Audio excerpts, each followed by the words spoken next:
All right, so you're excited, you're interested, and you want to participate in our small group. What do you do if your spouse does not share your interest and excitement for working on your marriage together? Well, something that's really interesting that Gary Chapman points out, Gary Chapman, that being the author of the Five Love Languages, is that normally the best couples in his church go to his marriage seminars.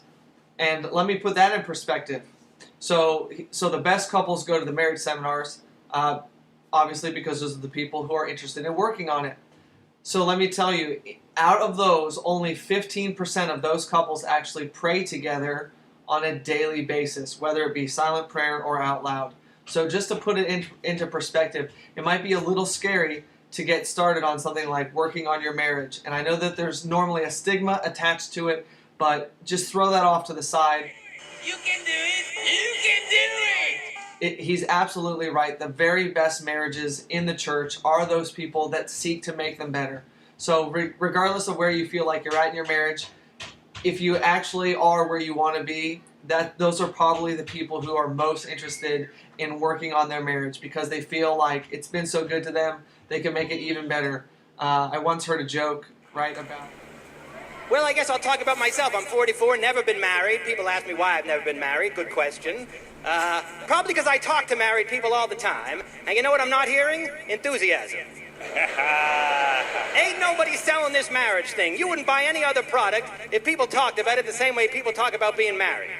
Like if you went to buy a car and the salesman was like, well, this car, it's not easy. It's not easy, you know? You really got to work hard. It takes a lot of work.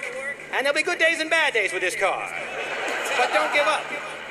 I ask married people all the time, how do you like being married? At best, you know what I hear? So far, so good. At best. I ask people, how do you like Game of Thrones? They're like, oh my God! What we really, really want to do is make your marriage something that you're proud of, make your marriage something that you're excited about, and make your marriage something that, working on your marriage should be as fun as working on your car. And I mean that absolutely and totally seriously.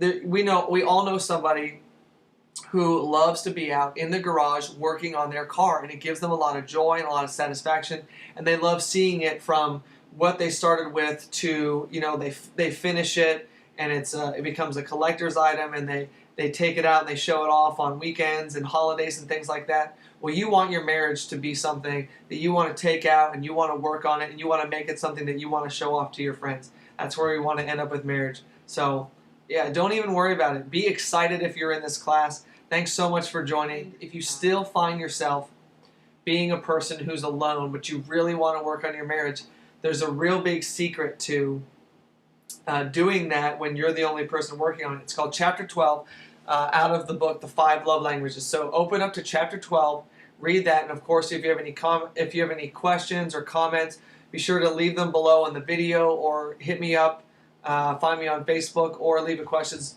on this YouTube video.